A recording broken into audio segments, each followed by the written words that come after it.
तुम्हाला आम्हाला प्रत्येकाला घेऊन जाताना काळाची एवढी पडेल ना जेव्हा सोडविना तेव्हा माय बापा. ज्या टायमाला काळाची यमाची उडी आपल्यावर पडते ना त्या ठिकाणी तुम्हाला आम्हाला सोडवणारा कुणीच नसतो. म्हणून मरण नावाची गोष्ट चुकत नाही. एकाने ठरवलं मला मरायचंच नाही. भगवान महादेवांची 60,000 वर्ष तपश्चर्या केली. भगवान महादेव त्याला प्रसन्न झाले. सांगितलं भक्ता मी तुला प्रसन्न झालोय, काय मागायचे ते माग. मागणारा हिरण्यकश्यप होता. हिरण्यकश्यपाने सांगितलं देवा द्यायचं असेल तर मला एकच द्या, मला फक्त मरण नको.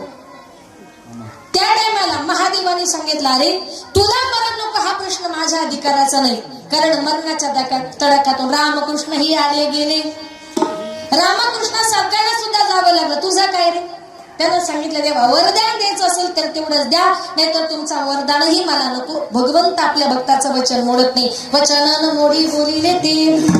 तुला मरण नको तथास्तु. हिरण्यकश्यपू तुला कधीच मरण येणार नाही. त्या टायमाला हिरण्यकश्यपू म्हटला देवा तू फार चतुर आहे, काय करून मला मारशील त्याची गॅरंटी नाही. चतुरा तू शिरोमणी गुण लावण्याची थाळी मुक्ता सदामणी धन्य तुझी विठोबा. देवा तू फार चतुर आहे, काय करून मारशील त्याची गॅरंटी नाही. माझ्या मरणाबद्दलच्या सगळ्या अटी समजून घे. हिरण्यकश्यपूने देवाला एक एक करून सांगायला सुरुवात केली. देवा माझी पहिली अट अशी, मला दिवसा मरण नको, रात्री मरण नको, तथास्तु. दुसरी अट सांगितली आकाशात मरण नको, जमिनीवर मरण नको, तथास्तु. तिसरी अट सांगितली घरात मरण नको, बाहेर मरण नको, तथास्तु. चौथी अट सांगितली 12 महिन्यांपैकी एकही महिन्यात मरण नको, तथास्तु.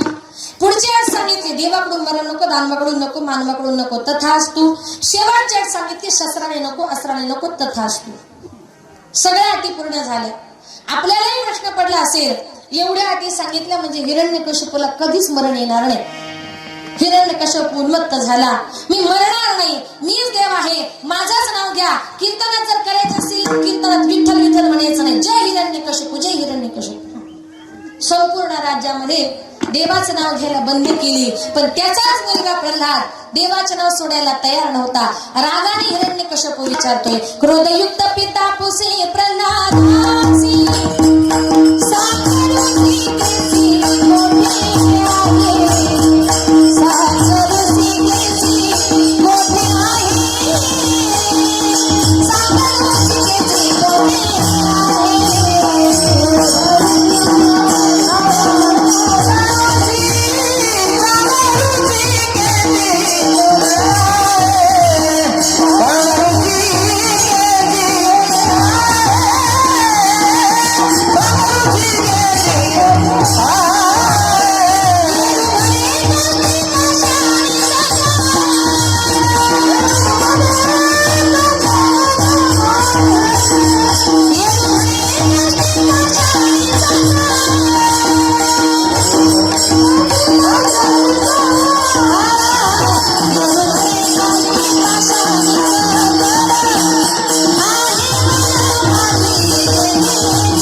क्रोधयुक्त पिता पुसे प्रल्हादासी. अरे राज्यातले लोक देवाचं नाव घेत नाही आणि तू रात्रंदिवस नारायण नारायण म्हणतो.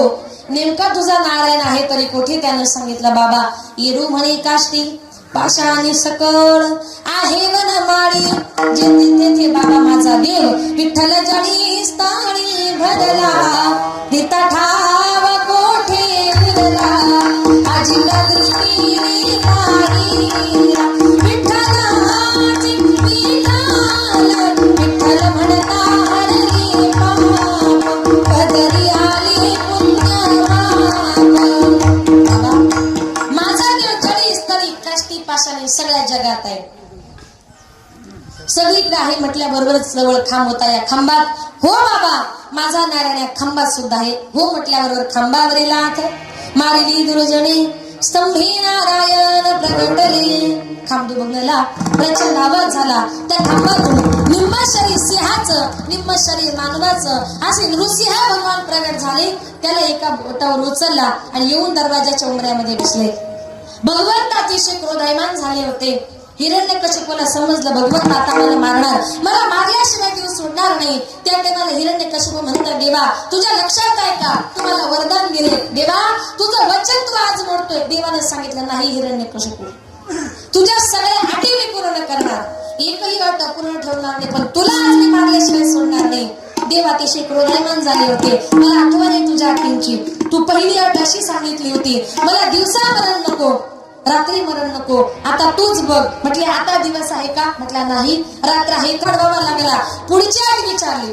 तू म्हणाला होता, मला देवाकडून मरण नको, दानवाकडून मरण नको, मानवाकडून मरण नको.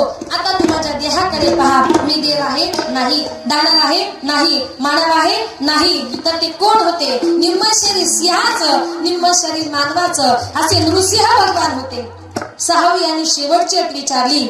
तू म्हणाला होता, मला शस्त्राने मरण नको, अस्त्राने मरण नको, आता तू माझ्या हाताकडे पहा, माझ्या हातात काही शस्त्र आहे नाही, मी अगदीच निशस्त्र आहे. पण भगवान परमात्म्यानं जे नृसिंहाचं रूप धारण केलं होतं ना, ती नृसिंहाची नख भगवंताच्या हातामध्ये होती, ती त्याच्या पोटामध्ये घातली आणि एका क्षणात त्याची रवानगी केली, यमलोकात गेली. दृष्टांत संपला. आता ऐका, हिरण्यकश्यपूने 7000 वर्ष तपश्चर्या केली. कशा करता? मला कधीच मरण येऊ नये. पण 7000 वर्ष तपश्चर्या करून सुद्धा हिरण्यकशिपूला एक ना एक दिवस मरावं लागलं. याला कारण का? बैसला शेजारी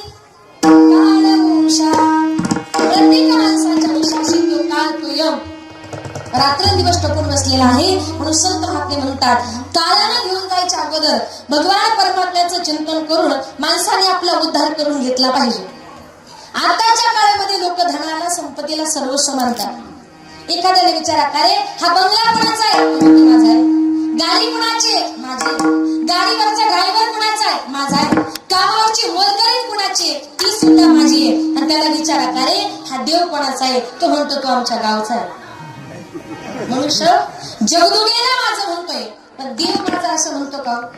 माणूस आणि भगवंत याच्यातला संबंध कसा असावा? विठ्ठल माझा माझा माझा माझा माझा, विठ्ठल माझा मी विठ्ठलाचा, विठ्ठल माझा मी विठ्ठलाचा, विठ्ठल माझा मी विठ्ठलाचा, विठ्ठल माझा माझा माझा माझा माझा, विठ्ठल माझा मी विठ्ठलाचा.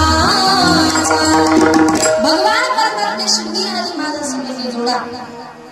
संसारातल्या लोकांना कितीही जरी माझं म्हटलं ना, ज्या धनावर संपत्तीवर आपण प्रेम करतोय ते आपलं नाही. आपण कितीही धनावर संपत्तीवर प्रेम केलं, एका ठिकाणी संत एका सुभाषितकाराने गोड वर्णन केले का ज्या धनावर संपत्तीवर आपण प्रेम करतोय ते आपले नाही. धनानि भूमाय पशवस्य गोष्टी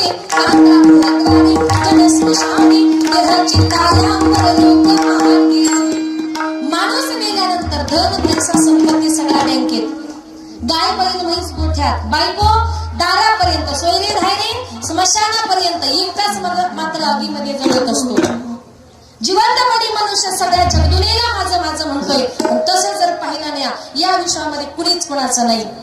ज्या धनावर संपत्तीवर आपण प्रेम करतोय ती सुद्धा आपली नाही. कारण धन, पैसा, संपत्ती प्रारब्धेसी जोडे धन, प्रारब्धेसी वाढे मान, सोच का करसी वाया, भजमन पंढरी राया.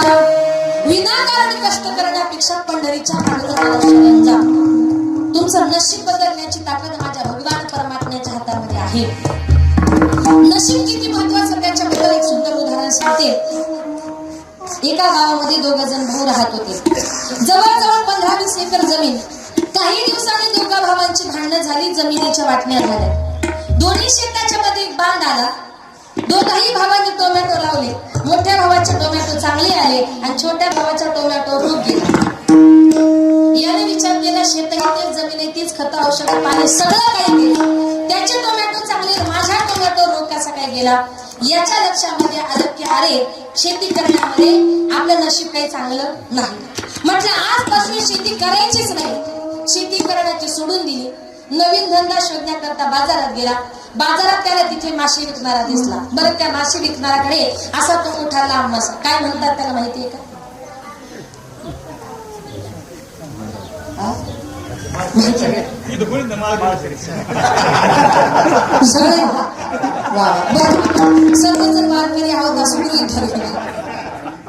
एकाने विचारलं काय रे बाबा? त्याने विचारलं एवढा मोठा मासा किती रुपयाला विकला? त्याने सांगितलं एक मासा 1000 रुपयाला. याने विचार केला असे दिवसभरात जर 10 मासे विकले तर माणसाला 10,000 रुपये मिळतात. याच्यासारखा चांगला धंदाच नाही. म्हटलं आजपासून शेती करायचीच नाही. याच्या बरोबर जाऊन तिकडे मासे पकडून विकायचा धंदा करायचा. शेती करण्याची सोडून दिली. त्याच्या बरोबर तिकडे मासे पकडण्याकरता गेला. ज्याच्या बरोबर गेला त्याला मोठे मोठे मासे भेटायचे आणि याला मात्र बारीक करंगळी सारखे मासे भेटायचे. म्हटलं क्या करू? खेत में जाने तो लांगा लुंगा और नदी में जाने तो झंगा झुंगा. म्हटलं काय करावं? शेती करण्यातही नशीब चांगलं नाही, बरं मासे पकडण्यातही नाही. आता म्हटलं दोन्ही धंदे करायचे सोडायचे आणि तिसरा नवीन धंदा शोधायचा. नवीन धंदा शोधण्याकरता गावोगावी फिरत राहिला. फिरता फिरता एका गावात आला. त्या गावात नेमकं माझंच कीर्तन संपलं. मला भेटला. म्हटलं ताई अगदी छान कीर्तन केलं. म्हटले थँक्यू. म्हटलं का हो ताई एका कीर्तनाचे किती पैसे घेता? म्हटलं घेते 20-25 हजार. तो म्हटलं अरे वा 2 तासात 20,000. म्हटलं आपण सुद्धा कीर्तनकारच बनायचं. ठरवलं कीर्तनकार बनण्याचं. घरी गेला. अंगावर भगव्या कलरचे कपडे पांघरले. गळ्यामध्ये मोठ्या मोठ्या कड्यांच्या माळा घेतला. शेजारच्या गावामध्ये जपा करता बसला आणि रात्रंदिवस देवाचा जप करत राहिला. एक दिवस त्या गावात चोरी झाली. गावकरी चोरांच्या पाठीमागे लागले आणि त्यांना पळता पळता रस्त्यात दिसला हा महाराज. म्हणून चोरांनी आपल्या जवळचे सगळे पैसे त्या महाराजाच्या जवळ टाकले. चोर पळून गेले. गावकरी आले. बघतो तर काय आपले पैसे महाराजांच्या जवळ. म्हटले महाराज नेमकं माळा जपता का चोऱ्या करता? म्हणजे तुमचा काहीतरी गैरसमज होत आहे. अहो तुमच्या समोर आमच्या घरातला पैसा आहे आणि वरून खोटं बोलता. म्हणून त्या गावकऱ्याने त्याला धरला. त्याला इतका मारला. ज्या झाडाखाली जपाला बसला होता ना धरला त्या झाडाला उलटा टांगला. म्हटलं क्या करू यार? खेत में जाने तो लांगा लुंगा, नदी में जाने तो झंगा झुंगा और साधू बन गया तो उलटाच टांगा. धंदे बदलून नशीब बदलता येत नाही बर का. बरेच लोक म्हणतात या धंद्यात यश नाही दुसरा धंदा करू, दुसऱ्या धंद्यात यश नाही तिसरा धंदा करू. धंदे बदलून नशीब बदलता येत नाही. नशीब बदलण्याकरता एकच उपाय भजमन पंढरी. माझ्या पंढरीच्या पांडुरंग परमात्म्याला शरण जा. तुमचं नशीब बदलण्याची ताकद ही माझ्या भगवान परमात्म्याच्या हातामध्ये आहे. नाही का लल्लाटीचे लिहिले परी कदा नाही पुसिले तैसे काळे गोरे पण ज्ञानोबरे म्हणतात आपल्या कपाळावर जे आहे जे ब्रह्मलिखित आहे ते कोणी पुसू शकत नाही. म्हणून जीवन जगताना मृत्यू लोकांमध्ये असं काहीतरी करा. ऐसी या साधन करा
काहीतरी साधन करा, तेने नरे जन्म यमाची यातना ऐसिया साधन करा काही.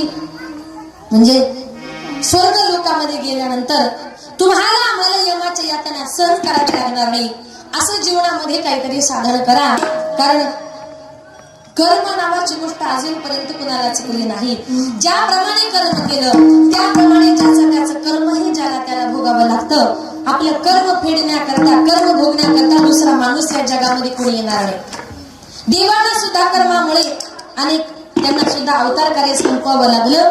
विचार जर करायला गेलो तर संत महात्मे असं म्हणतात, कर्मे श्रीराम वनवासा गेला, कर्मे दशरथ वियोगी मेला.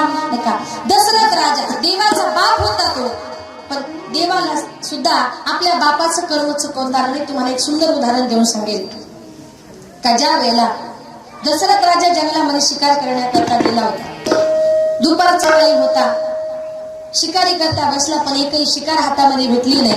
शेवटी दशरथ राजा कंटाळला, त्यानं ठरवलं दुपारचा टाइम आहे, दुपारच्या टाइमाला या समोरच्या तळ्यावर कुणीतरी प्राणी पाणी पिण्याकरता येणार आणि त्या पाण्याचा आवाज झाला का त्या दिशेने आपण बाण मारायचा.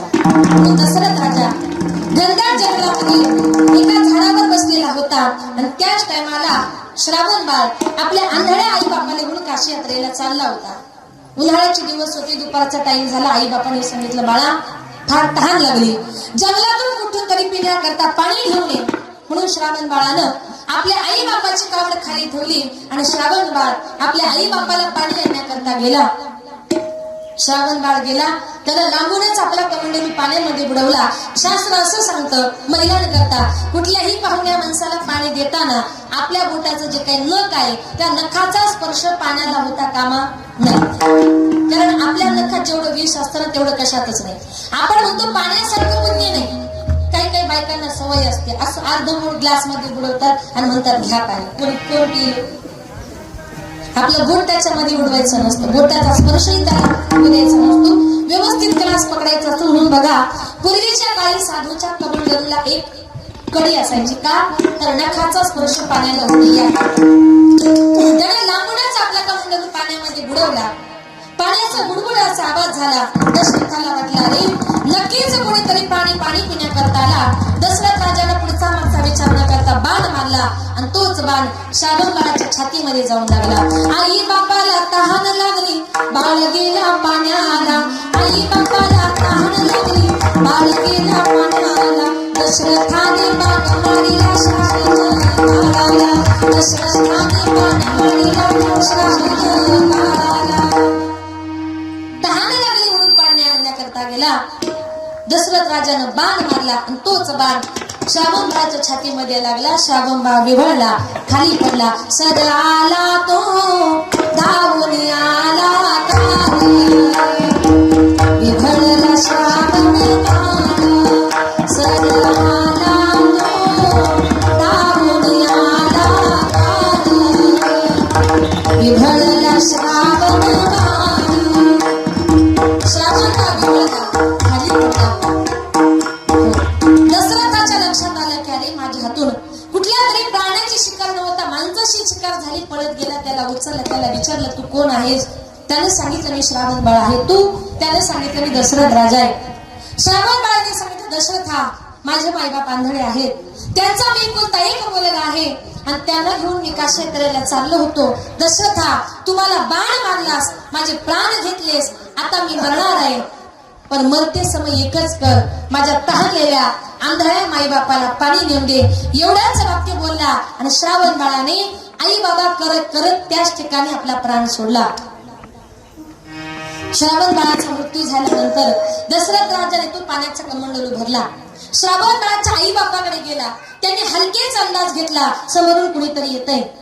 पावलांचा आवाज आला.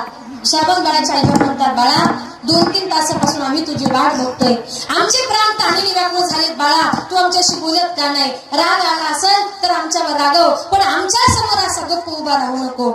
आणि त्या टाइमाला दशरथ राजा म्हटलं मी श्रावण बाळ नाही, मी दशरथ राजा आहे. आमचा बाळ कुठे गेला? त्याने सांगितलं चुकून माझ्या हातून बाण लागला आणि तुमचा मुलगा गतप्राण झाला. मुलगा गेल्याची बातमी कानावर आली. आई बापाने एकच हंबरडा फोडला, दशरथ हा अरे आमचा एकुलता एक मुलगा, आम्ही आंधळे आहोत, आम्हाला दिसत नाही, आमच्या मुलाच्या जीवावर आम्ही या जगामध्ये जगत होतो.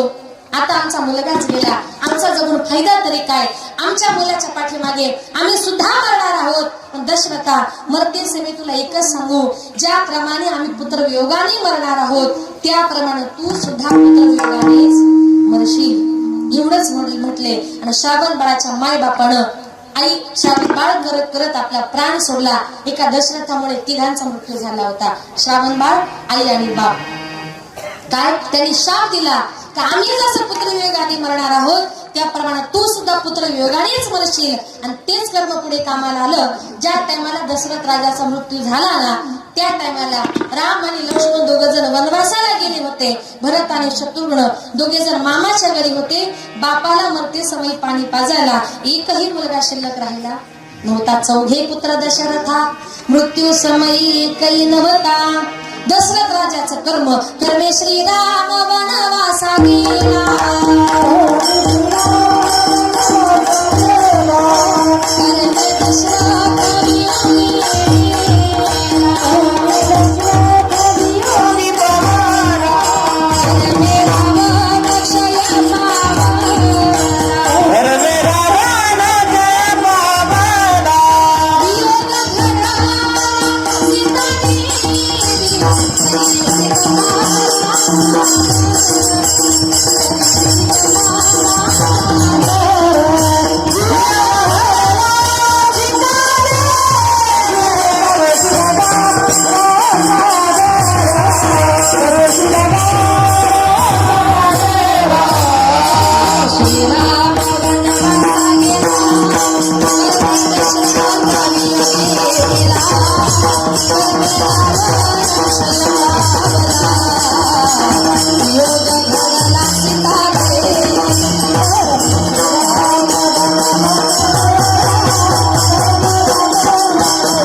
वर्षाच्या प्रदीर्घ वनवासाने निघाले.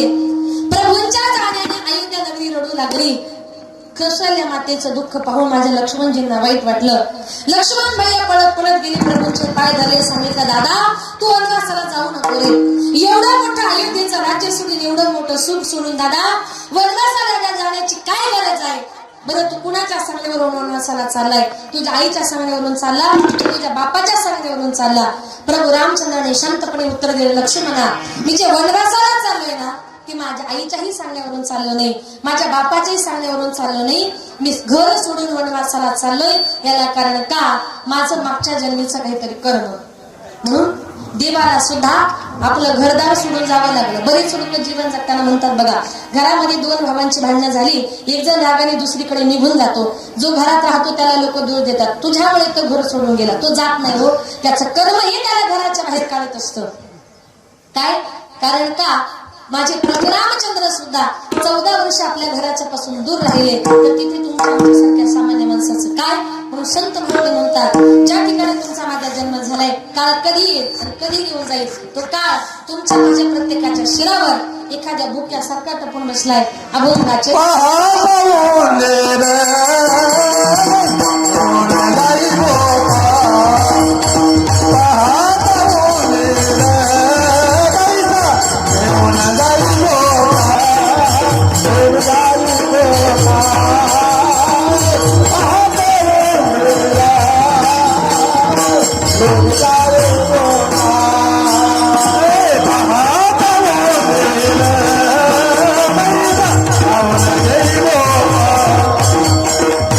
Aha!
की ज्याप्रमाणे उंदराच्या शिकारी करता भोकाने बी टपून बसलेला असतो आणि योग्य संधी सापडली का त्या उंदराला घेऊन जातो, त्याप्रमाने तो काळ, तो नियम तुमच्या माझ्या प्रत्येकाच्या शिरावर टपून बसलाय. काळाचा निश्चित नियम नाही, कधी येईल कधी घेऊन जाईल सांगता येत नाही. म्हणून संत महात्मे म्हणतात का आपण ज्या धनावर संपत्तीवर प्रेम करतो ते आपलं राहिलेलं नाही. एक सुंदर उदाहरण देऊन सांगेल. ज्यांना आपण माझं म्हणतोय, एका गावामध्ये एक मनुष्य राहत होता, सज्जन गृहस्थ. त्याचे 3 मित्र राहत होते. एक मित्र अतिशय जवळचा, दुसऱ्या मित्रावर पेल्यापेक्षा थोडस कमी प्रेम, आणि तिसरा मित्र असा होता त्याची वर्षातून 1-2 वेळा कधीतरी भेट व्हायची. एक दिवस सज्जन गृहस्थावर विनाकारण काहीतरी खुनाचा आरोप आला. तो कोर्टात गेला. जज साहेबांना सांगितलं, साहेब मी खून केला नाही, अद्याप करणारही नाही, हा विनाकारण माझ्यावर काहीतरी खोटा आळ आलेला आहे. जज साहेबांनी सांगितलं, तू जर खून केला नसेल तर तू तुला साक्षीदार घेऊन ये. त्याला आनंद वाटला, माझे जवळचे 2 मित्र आहेत. आनंदाने पहिल्या मित्राकडे गेला, सांगितलं, मित्रा तुला माहितीये मी खून केला नाही, अगर करणारही नाही, तेव्हा तू माझ्या बरोबर कोर्टात चल आणि माझ्या बाजूने साक्ष दे.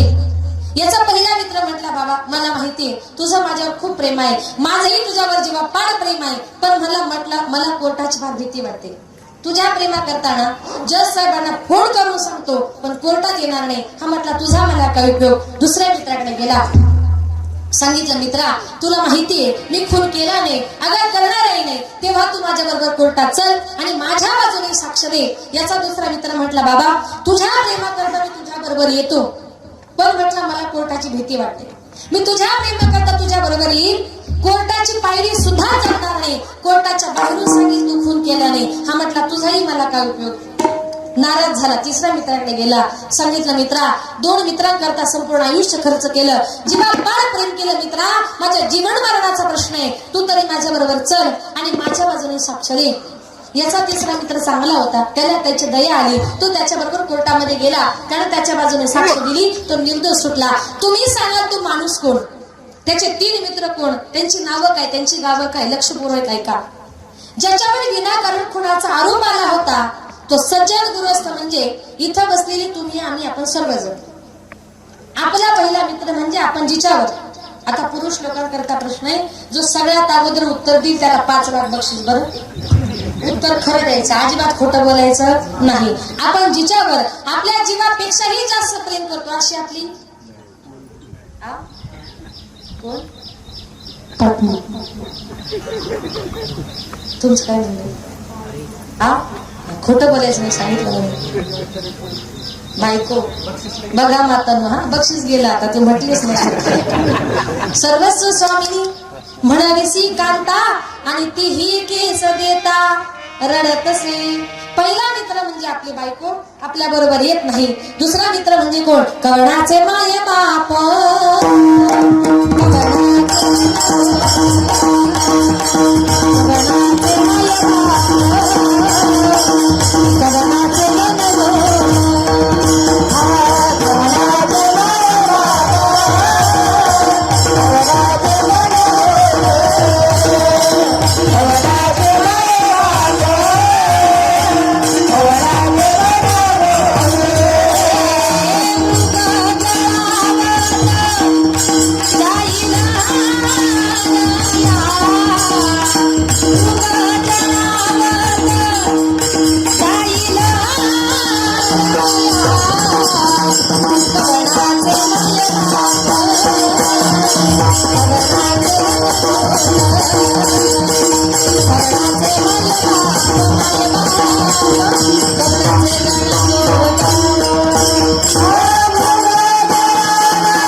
कवणाचे गणगोत मृग जळावत जाईल रया.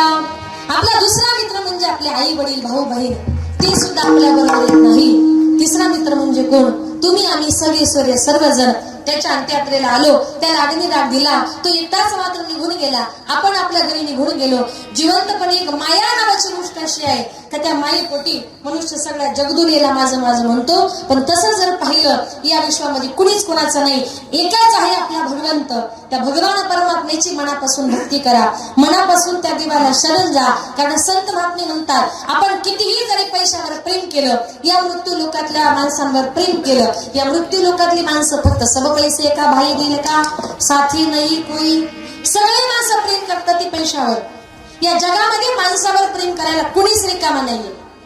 सगळे लोक जोपर्यंत आपल्या जवळ धन पैसा संपत्ती आहे, तुकोबर एक प्रमाण देऊन सांगतात, जोवरी चाले मोठा धंदा तोवरी पहिन म्हणे दादा दादा. ज्या भावाकडे पैसा आहे त्या भावाला बहीण मानते, ज्याच्याकडे पैसा नाही त्याला मानत नाही. आपले माईबाप सुद्धा ज्या मुलाजवळ पैसा आहे त्या मुलाचा शब्द म्हणजे प्रमाण म्हणतात, आणि ज्याच्याकडे पैसा नाही त्याला मान देत नाही. मी म्हणत नाही तुकोबरांचं प्रमाण आहे, माता पिता बंधुजन ती वचन, सगळे लोक प्रेम करतात पैशावर. एक उदाहरण देऊन सांगेल. एका मुलाला एका मुलीशी लग्न करायचं होतं. तो आपल्या मित्राकडे गेला, सांगितलं मित्रा उद्या माझं कोर्टामध्ये कोर्ट मॅरेज आहे, तू माझ्या लग्नाकरता कोर्टात ये. मित्रांना सांगितलं उद्या सोमवार आहे, मला अर्जंट काम आहे, मला काही यायला जमणार नाही, हवं तर मी वहिनींना मंगळवारी भेटण्याकरता येतो, हरकत नाही म्हटलं ये. मंगळवारचा दिवस उजाडला, त्याचा मित्र त्याच्या घरी गेला तर हा दारामध्ये खुर्ची टाकून असा नाराज होऊन बसला होता. मित्र गेला, म्हटलं काय रे झालं का लग्न, कुठे माझी बहिणी, कसा लग्न सोहळा पार पडला. तो म्हटला अरे कशाचं लग्न कशाची वहिनी. म्हटलं अरे परवाच तर मला म्हटलं उद्या माझं लग्न आहे, आज म्हणतो कशाचं लग्न कशाची वहिनी. म्हटलं अरे लग्न करण्याकरता कोर्टामध्ये गेलो, आमचा नंबर लागला, कोर्टाची पायरी चढायची. तिनं मला प्रश्न विचारला, आपण दोघांचं लग्न करतोय पण तुझ्या नावावर बँकेमध्ये पैसे किती आणि तुझ्या नावावर जमीन किती. मी सांगितलं बापाने अजून जमीन नावावर केली नाही आणि मला रुपये कमवायची अक्कल नाही. ती म्हटली मी तुझ्याशी लग्न करणार. तशीच म्हटलं ती कोर्टातून पळून गेली. म्हटलं मूर्ख आहेस तू. म्हटलं का.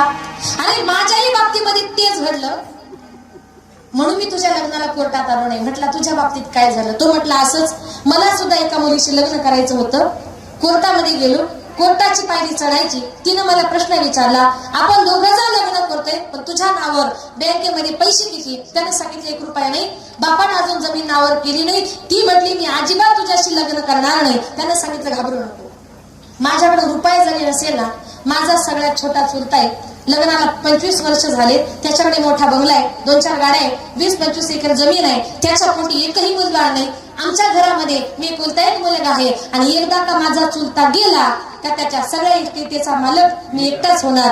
असं म्हटल्याबरोबर ती मुलगी कोर्टातून जे पळत सुटली, डायरेक्ट माझ्या घरी गेली आणि तिनं माझ्या चुलत्याशीच लग्न केलं. का सगळं पैसे का भाई दिले का. संत महात्मे म्हणतात सगळे लोक प्रेम करतात ते पैशावर. देह कालाचे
देवाचे धन कुबेराचे येथे मनुष्याचे काय आहे.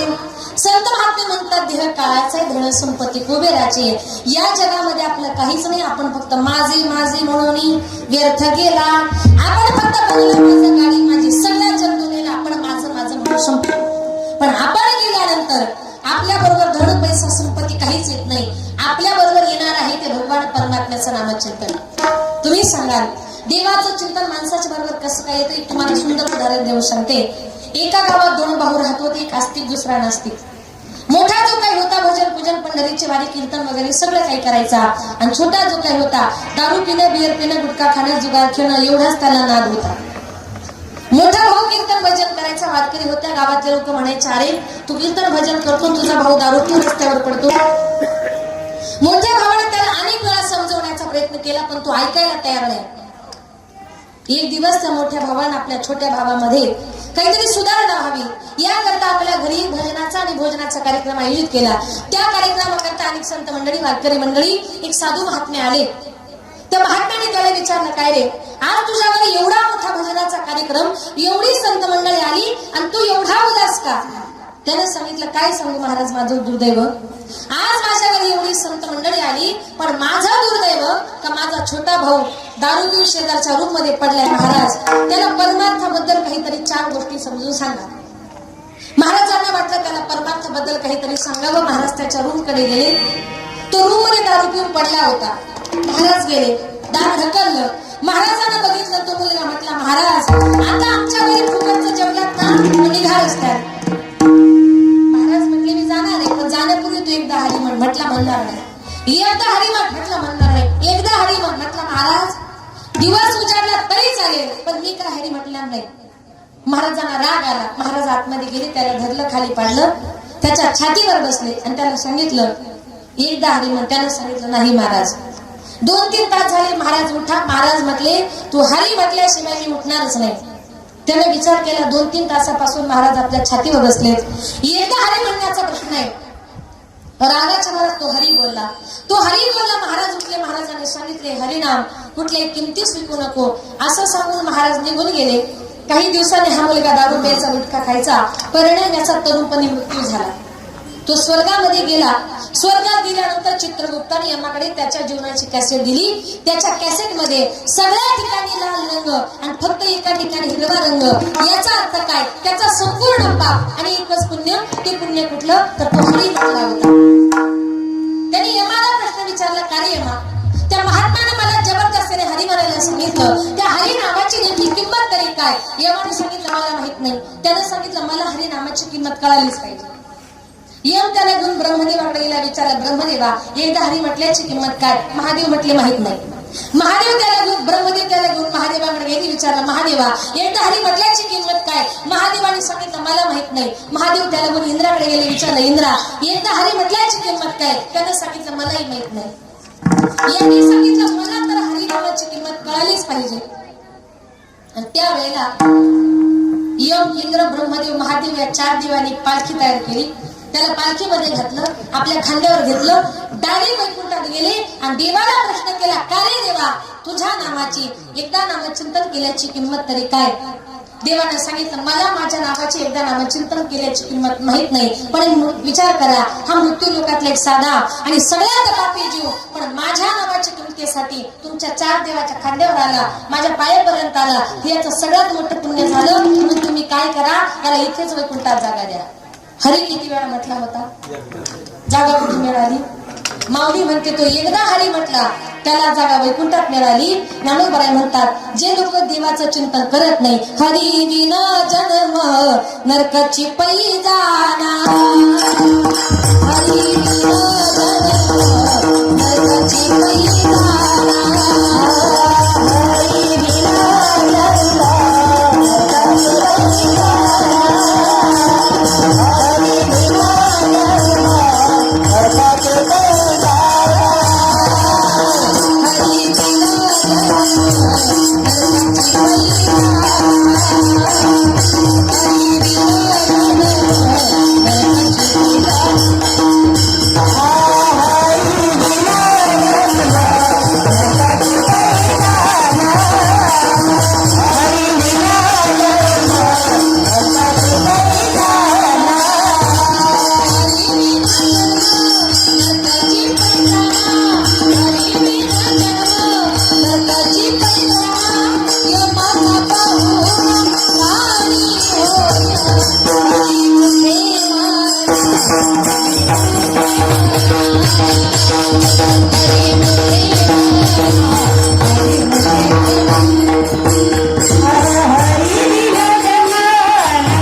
जी लोक जन्माला आल्यानंतर हरिविना जन्म नरकाची पैजाणा देवाचं चिंतन करत नाही ते नरकात गेल्याशिवाय राहत नाही ते यमाचे पाहुणे लवकर होतात यमाचा पाहुणा जर लवकर व्हायचा नसेल तर हरिमुखे म्हणा पुण्याची गणना कोण करी तुकोबाराय म्हणतात काळाने घेऊन जायच्या अगोदर तो काळ तुमच्या माझ्या शिरावर आधी की ज्याप्रमाणे कसाई अगर खाटे गाई बैलांना कधी सोडणार नाही तो जर यम देखील जीवाला कधी सोडणार नाही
हे दुर्लभ तारा धर्मांताकडे दया नाही अग्नी हा कधी शीतल होणार नाही वाघ हा गायीला कधी सोडून देणार नाही तद्वत यम देखील जीवाला कधी सोडणार नाही म्हणून तुकोबाराय म्हणतात तुका म्हणे काही करा काढा काढी आपण बहिरव घेऊ नंतर बहिरव घेऊ जाती आईसी घडी पुन्हा नाही विठोबा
आता या ठिकाणी माझ्या अल्पमतीप्रमाणे अभंगाचा धावता भावार्थ आपल्या समोर मांडण्याचा प्रयत्न केला कार्यक्रमाची वेळ ही संपत आली गुण भरपूर झाले जास्त वेळ घेणार नाही शेवटचे 5-10 मिनिटांमध्ये थोडं आई वडिलांविषयी बोलते आणि कीर्तन रूपी सेवा संपवते या विश्वामध्ये आई बापासारखं श्रेष्ठ दैवत नाही जिवंतपणी माणसाला आई बापाची किंमत कळत नाही एकदा का आई बाप या जगातून या विश्वातून निघून गेले का कितीही रडलं तरी फायदा होत नाही आज विचार जर करायला गेले 1 वर्ष झालं एक आई या जगातून या विश्वातून निघून गेली आणि इथून पुढे आपण त्या आईला कितीही जरी शोधण्याचा प्रयत्न केला तरी आपली आई आपली आजी या जगात आपल्याला दिसणार नाही कारण ज्या टाइमाला आपले माईबाप या जगातून या विश्वातून निघून जातात ना त्या टाइमाला ती कुठे गेलेली असतात गेली दुरी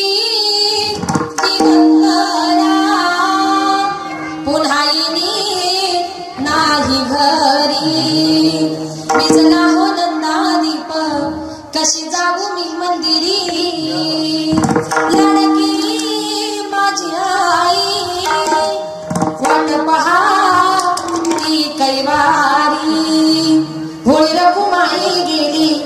झाली उदास पंढरी श्रद्धांजली देता थरथरे माझी काया राहू दे रे माझी आई मोक्षपदी देवराया. आपण कीर्तन संपलं की श्रद्धांजली वाहताना आपण देवाला म्हणतो, देवा माझ्या आईला माझ्या बापाला मोक्ष पदाला ने. नंतर रडण्यापेक्षा जिवंतपणे मायबाप हे सगळ्यात महत्वाचं दैवत आहे. जिवंतपणे सेवा करा. एकदा का आपली आई या जगातून या विश्वातून निघून गेली ना, सोडून या गेली आई मायेरी कराना, सोडून या गेली आई मायेरी कराना. आई आई आई हाका मारू मी पुन्हा, आई आई आई हाका मारू मी पुन्हा. आई आमच्यासाठी कष्ट केले फार, आई आमच्यासाठी कष्ट केले फार. सोडून या गेली आई सारा परिवार, सोडून या गेली आई सारा परिवार. लेकी सुना रडत बसती काना कोपऱ्याला, लेकी सुना रडत बसती काना कोपऱ्याला. आठवण येते आई त्याच घडीला, आठवण येते आई त्याच घडीला. सोडून या गेली आई मायरी कराना, आई आई आई हाका मारू मी कुणाला, आई आई आई आई मारू मी कुणाला. एकदा का आपली आई या जगातून या विश्वातून निघून गेली ना, दुसऱ्याच्या आईला शेजारच्या आईला प्रेमाने कितीही जरी आई म्हटलात ना, दुसऱ्याची आई आपली कधीच आई होऊ शकत नाही. दुसऱ्याच्या स्थितीला बाई म्हणतात, ती आपली आई होणार नाही बरं का. आई आणि बाई यांच्यातला फरक तुम्हाला सांगते. एका 6 वर्षाच्या मुलाची आई वारली, त्या बापाने आपल्या मुलाकरता दुसरी आई घरात आणली. 2-3 महिन्यानंतर त्या बापाने आपल्या बाळाला प्रश्न विचारला, बाळा तुझी पहिली आई आणि तुझी दुसरी आई यांच्यात तुला फरक काय वाटतो? त्या छोट्याशा बाळाने उत्तर दिलं, बाबा माझी पहिली जी आई होती ना ती अतिशय खोटारडी होती, ती नेहमीच खोटं बोलायची, पण बाबा माझी दुसरी आई मात्र खरी आहे. बापाने तोंडामध्ये बोट घातलं. मुलगा आपल्या स्वतःच्या आईविषयी असा बोलूच कसा शकतो? बापाने त्या मुलाला जवळ घेतलं, सांगितलं, बाळा तू तुझ्या आईला खोटारडी का म्हणालास? बघा लहान मुलं कधीच खोटी बोलत नाही. त्यानं सांगितलं, बाबा मी माझ्या आईला खोटारडी म्हटलो याला कारण का, ती आई मला सांगायची, बाळा शाळेतून जर उशिरा घरी आला तर तुला जेवायला देणार नाही. आणि बाबा शाळेतून मी जर उशिरापर्यंत घरी आलो नाही ना, तर ती आई गावभर मला शोधत फिरायची. मी सापडलो का माझ्या हाताला धरून आणायची आणि घरी आणून तिच्या हाताने मला जेवण भरवायची. मला काय म्हणायची, तुला जेवायला देणार नाही पण जबरदस्तीने जेवायला द्यायची. म्हणून माझ्या आईला मी खोटारडी म्हणतोय, पण बाबा माझी दुसरी आई मात्र खरी आहे. ती आई मला सांगते, बाळा शाळेतून जर उशिरा घरी आला तर तुला जेवायला देणार नाही. आणि खरंच बाबा मी शाळेतून 10 मिनिटं जरी उशिरा घरी आलो ना, तर ती आई मला दिवसभर उपाशी ठेवते. म्हणून आपली आई ती आई असते. आपल्या आईचं प्रेम दुसरं कोणी या जगात देऊ शकणार नाही. इथं बसलेल्या प्रत्येक मातेला माझी कळकळीच विनंती असते. काही स्त्रिया घरामध्ये कोणाशी भांडण झाली का जीव द्यायला जातात, पण तुम्हाला सांगते घराला नवीन सून मिळेल, नवऱ्याला दुसरी बायको मिळेल, पण तुमच्या मुलाला आई परत कधी मिळणार नाही. आईचं प्रेम या जगामध्ये कधी मिळणार नाही. कितीही राग आला मुलाला जवळ घ्या आणि मुलाकडे बघा, कुठलीच आई जीव देणार नाही. का तर आपल्या मुलावर निस्वार्थ प्रेम या जगामध्ये फक्त आईच करू शकते. दुसरं कुणी प्रेम या जगामध्ये करू शकत नाही. आज एक आई या जगातून या विश्वातून निघून गेली. आईचं आणि मुलीचं नातं किती गोड असतं सांगू. असं एकही घर नाही त्या घरामध्ये आईचं आणि मुलीचं भांडण होत नाही. पण त्यांचं भांडण म्हणजे कसं असतं, मायलेकीचं भांडण दह्या दुधाची उकळी, लेक धरते अबोलाई मनाची मोकळी. आईचं मुलीचं भांडण झालं तर मुलीला आईविषयी राग येतो. आईच्याकडे राग नसतो, ते उलट प्रेम असतं. कारण आई जे शिकवते ते काय असतं, आई शिकविते तुला राग येतो लेकी, पराया माणसाशी बोलू नाही काय की. आई काय म्हणते, आपली मुलीची जात आहे, आपली स्त्रीची जात आहे.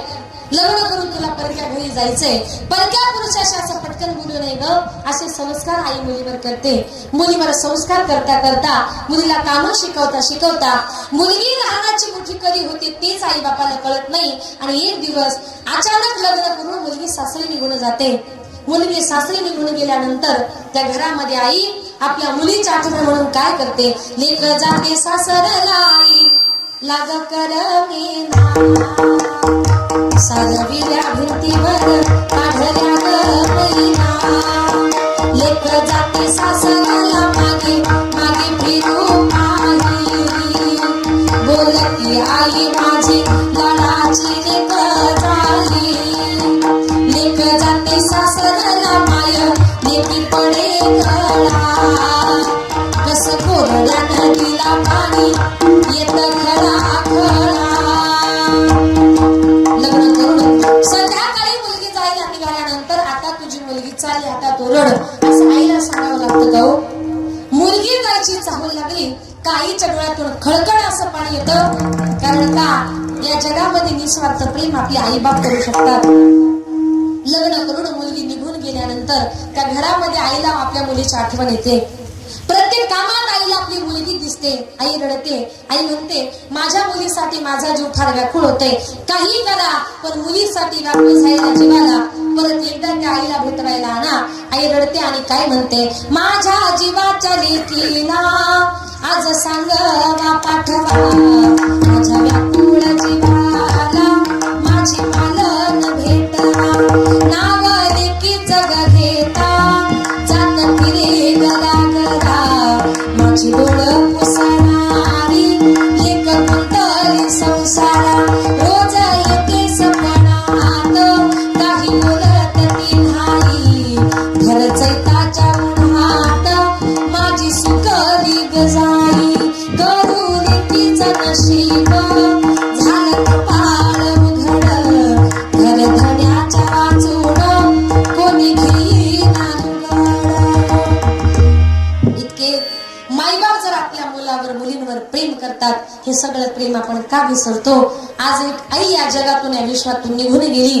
त्या आईच्या प्रेमासारखं प्रेम आणि त्या आईच्या मूर्तीसारखी मूर्त परत या जगामध्ये भगवंताने कधीच घडवली नाही. आई तुझ्या मूर्ती वाणी या जगात मूर्ती नाही, आई तुझ्या मूर्ती वाणी या जगात मूर्ती नाही, अनमोल जन्म दिला गाय तुझे उपकार भेटणार नाही, अनमोल जन्म दिला गाय तुझे उपकार भेटणार नाही.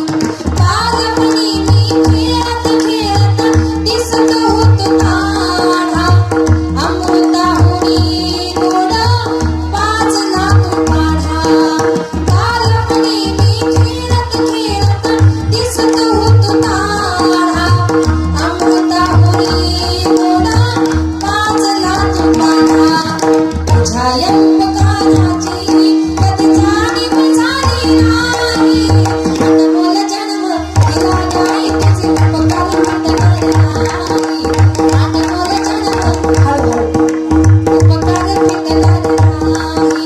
शाळेतून घरी येताना कधी उशीर मजला होई, गल्लोगल्ली पाहत फिरशी मनातून आई, शाळेतून घरी येताना कधी उशीर मजला होई, गल्लोगल्ली पाहत फिरशी मनातून आई, तुझ्या या प्रेमाची कधी जाणीव झाली नाही, अनमोल जन्म दिला गाय तुझे उपकार भेटणार नाही, अनमोल जन्म दिला गाय तुझे उपकार भेटणार.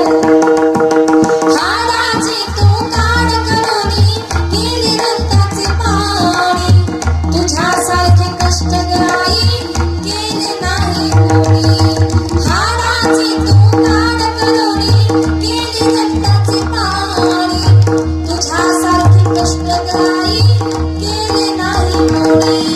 संतांची मी दास सांगे ऐकावी ही वाणी, अनमोल जन्म दिला गाय तुझे उपकार भेटणार नाही, अनमोल जन्म दिला गाय तुझे उपकार भेटणार नाही. आई तुझ्या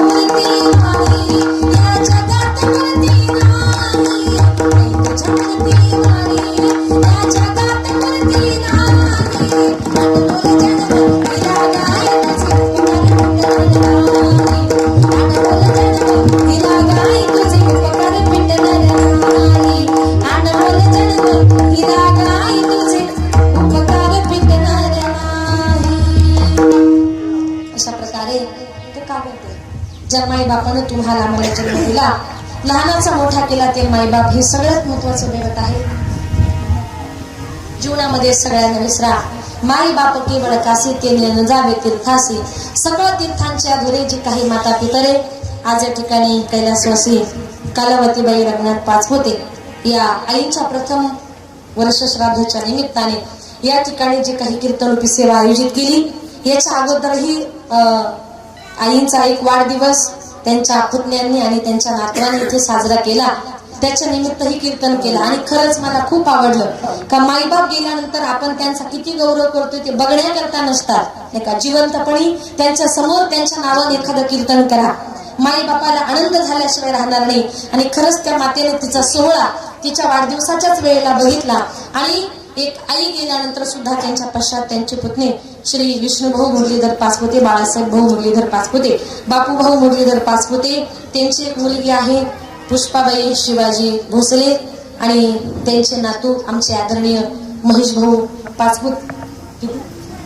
7 नातू, बरं 7 त्यांचे नातू आहेत बरं का. आणि आमचे हे महेश भाऊ पाचपुते आज त्यांच्या विनंतीला मान देऊन, त्यांच्या संपूर्ण पाचपुते परिवाराच्या विनंतीला मान देऊन आज ही सेवा ही पुष्प गुंफण्याकरता माझ्याकडे आलं. आजची जी काही कीर्तनरूपी सेवा आहे ते कुंभार गावचे आमचे आदरणीय खुळे भाऊ आणि ज्यांनी संपूर्ण महाराष्ट्राला गायन वादन शिकवावं असे कुंभार गावचं वैभव आमचे पानसरे गुरुजी, नाही का. संपूर्ण महाराष्ट्राला गायनाची गाणी कशाला म्हणतात, नाही का. म्हणून त्यांच्या समोर गायन करायचं म्हटलं की जरा थोडस भीती वाटते. तर ते महाराष्ट्राचे स्टार लोक आहेत, त्यांच्या समोर आपल्यासारख्या माणसांनी काय गायन करावं. पण असो, त्यांच्या एक कुंभार गावमध्ये त्यांच्या सप्त्याला मी कीर्तन केलं आणि एक कीर्तन केलं का गुरुजींनी मला 9-10 तारखा दिल्या. हा तुमच्या मनाचा मोठेपणा गुरुजी. मला खूप आनंद वाटला की आज सुद्धा ही कीर्तनरूपी सेवा एक 15-20 दिवसातच एक मला गुरुजींनी ही कीर्तनरूपी सेवा दिली. आणि त्यांच्या विनंतीला मान देऊन तुमच्या या परिसरामध्ये तुमच्या भागामध्ये येण्याचा हा पहिलाच योग आहे.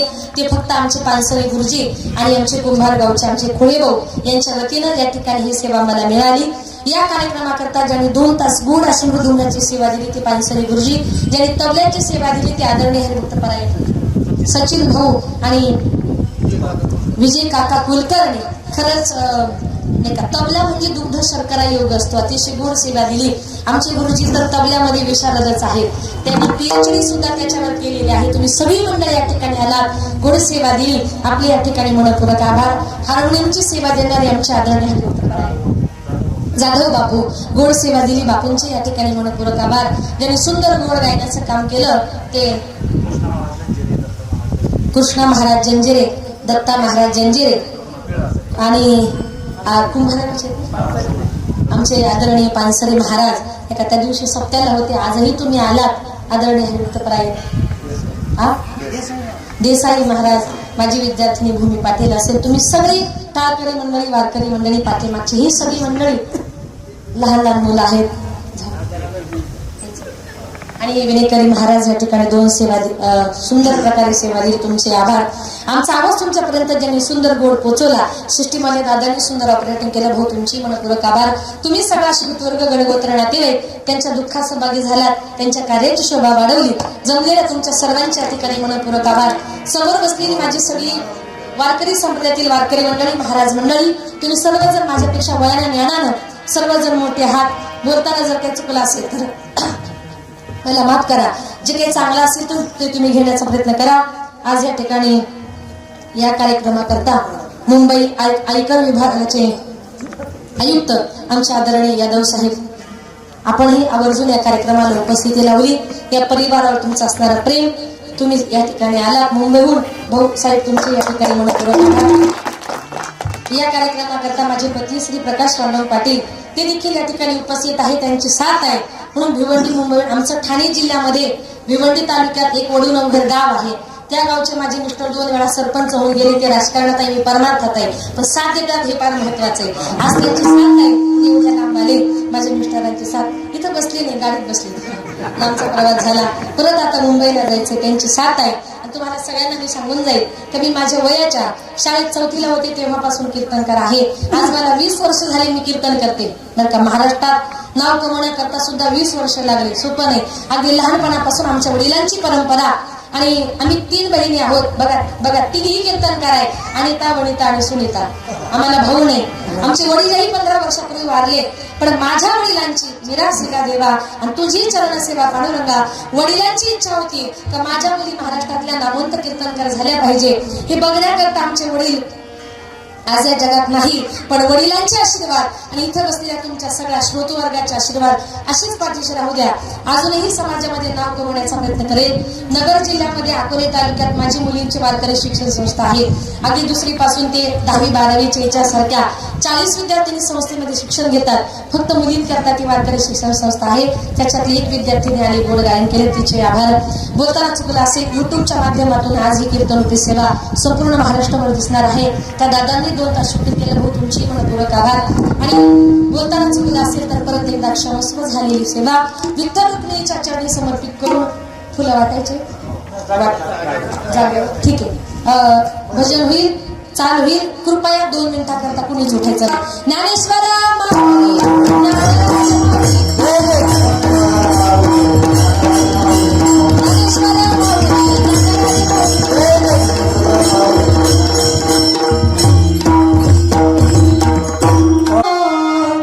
दिला तिने जीवनाकार, आई माझी मायेचा सागर. हो दिला तिने जीवनाकार, तळपत्या उन्हातल्या रखरखत्या रानात राहिली समाजासाठी लोक कष्टाच्या घामात. तळपत्या उन्हातल्या रखरखत्या रानात राहिली समाजासाठी लोक कष्टाच्या घामात. कधी मिळेल मुठभर घास, कधी घडे तिला उपवास. बोल मातीतून चालताना तुड गेले काट्याचे घास. आई माझी मायेचा सागर, हो दिला तिने जीवनाकार.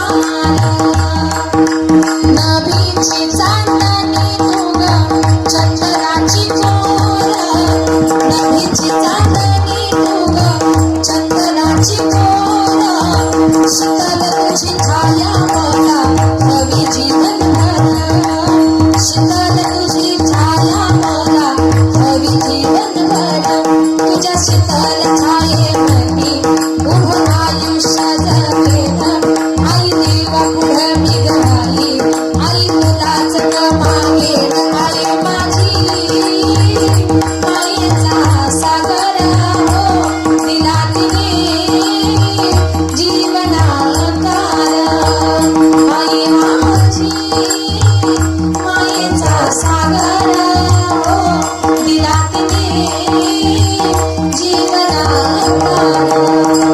जीवनाकार, जीवनाकार. विठ्ठल जय जय.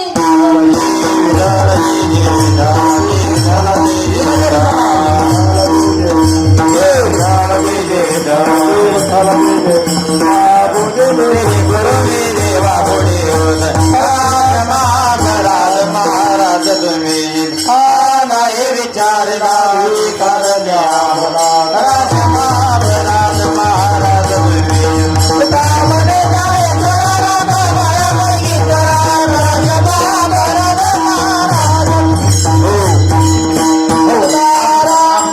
आम्ही जातो तुम्ही कृपा गुलाबी, आम्ही जातो तुम्ही कृपा सांगावी विनंती माझी, सकला सांगावी विनंती माझी. वाढवेल झाला उभा पांडुरंग, वाढवेल झाला उभा पांडुरंग. वैकुंठाची रंग बोलावी तो, वैकुंठाची रंग बोलावी, वैकुंठाची रंग बोलावी. अंत काही विठोबाची पावला, पुरी सहित झाला गुप्त दुर्गा, पुरी सहित झाला गुप्त दुर्गा, पुरी सहित झाला गुप्त दुर्गा. वाढवेल झाला उभा पांडुरंग, वाढवेल झाला उभा पांडुरंग, वाढवेल झाला उभा पांडुरंग, वाढवेल झाला उभा पांडुरंग. वैकुंठाची रंग बोलावी तो,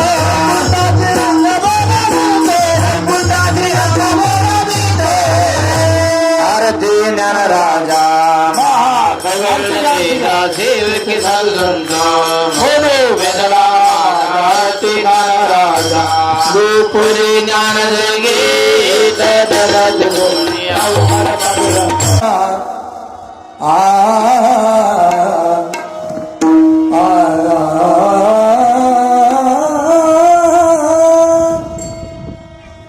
तुका मन काय करा काढा काढी करा काढा काढी तुका मन काय करा काढा तुका मन काही करा काढा काढी तुका मन काही करा काढा काढी करा काढा काढ तुका मन काही करा काढा काढी करा काढा काढ तुका मन काही करा काढा तुका मन काही करा काढा काढी तुका मन काही करा काढा काढी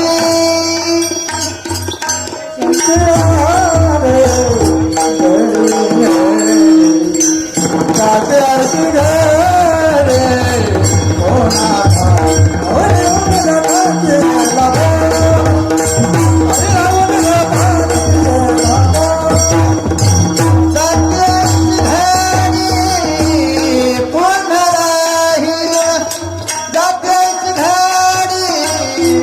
पुन्हा